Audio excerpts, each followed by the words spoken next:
Today we're going to talk about what you need to know, need to take, and need to do before baby's first doctor's appointment.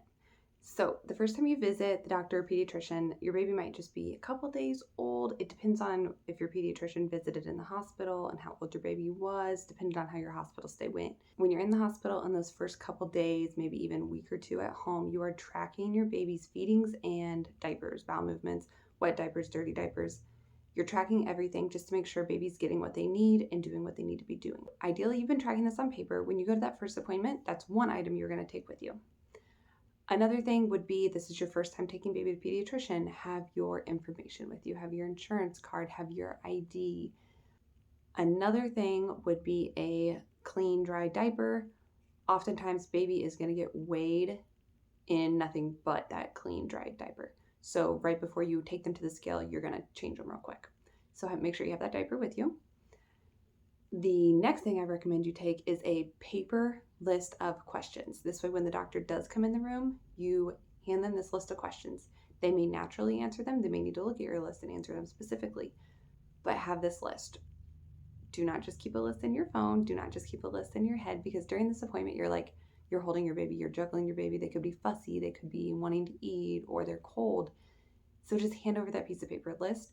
Also, on the off chance that you are going to chicken out of asking a question that may be important, this is your chance. Ask it. So write down your questions before the appointment. They can be in regards to anything. Most common things for a newborn: we got sleep, we got eating, and we got diapering.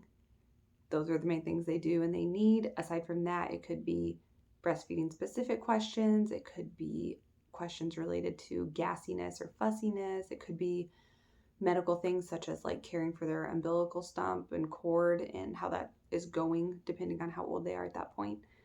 So have those questions, have them written down. Have any questions that your spouse may have as well, if they want to contribute anything, written down, and get those questions answered. Make the most of your appointment.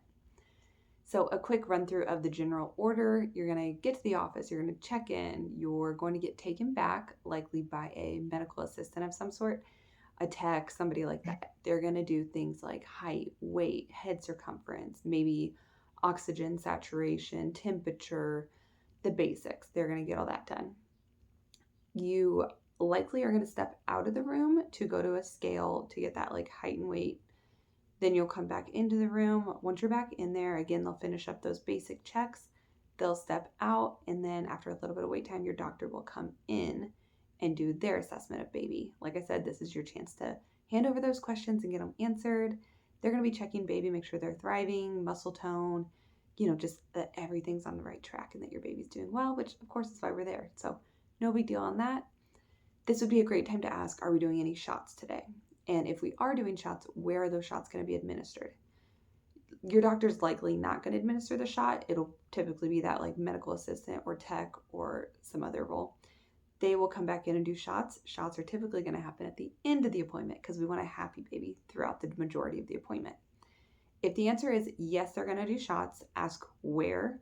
Typically, it's going to be the thigh. So if they're going to do shots in the thigh, what I recommend is you halfway dress baby. So if your baby's wearing a onesie, go ahead and put that full onesie on them, meaning the legs are still exposed, their thighs are still completely available. Don't put any pants on them. If you brought your baby in more of a zip up full body sleeper, I would put their arms in it and just keep their legs out. Again, this way they're halfway dressed. My reasons for this are twofold. First of all, it's hard to dress a fussy baby. They're crying, they're upset. Dressing them is not what they want. They want to be hugged and cuddled. And then secondly, if they are a pacifier baby, go ahead and have a passy with a clip attached to it and clip that passy onto their outfit. This way, when you have a fussy baby, there's less risk of like that passy falling on the floor because it's clipped onto their outfit. So that'll just help you out because again, you're gonna have your hands full with potentially a fussy baby. So those are the general things you need to bring to the appointment, general flow of the appointment, and general what to expect. Obviously, every country, every place is going to do this differently. This is just my general take and experience, and hopefully it gives you at least an idea of what you could expect. Be flexible. Like I said, it could be very different. This is what I experienced here in America. My top takeaway, or my biggest tip is to have that list of questions. You're tired, you're exhausted, you've got the mom brain going, and your hands are full of the baby. So have that paper list of questions and hand it over to your doctor. Get them all answered and addressed so that you can have the peace of mind you need once you're back at home. So good luck with this appointment, and comment down below anything I missed, any suggestions for other moms on how they can prepare for their first appointment with baby. We'll see you back in the next one.